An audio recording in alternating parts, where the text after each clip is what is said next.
Hello viewers, welcome to Tallarevu రుచులు. ఎలా ఉన్నారండి? ఆల్మోస్ట్ 10 మంత్స్ తర్వాత నేనైతే ఈరోజు ఒక షార్ట్ పెడుతున్నాను. ఒక పెద్దైన వీడియో చూశాక వేడి అన్నంలోకి నిమ్మకారం చేసుకుని తినేయాలనిపించింది అనమాట.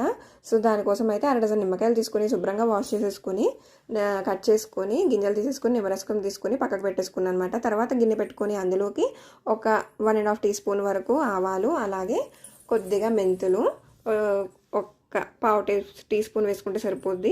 అలాగే కారానికి తగినన్ని ఎండుమిరపకాయలు. నేనైతే 1 డజన్ నిమ్మకాయలకి ఒక 10 వరకు ఎండుమిరపకాయలు వేసుకున్నాను.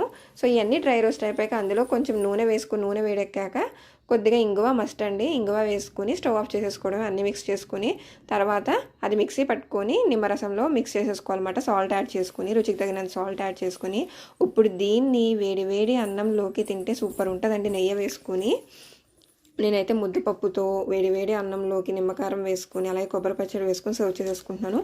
Please subscribe. ఇష్యూ చెప్పమ్మా.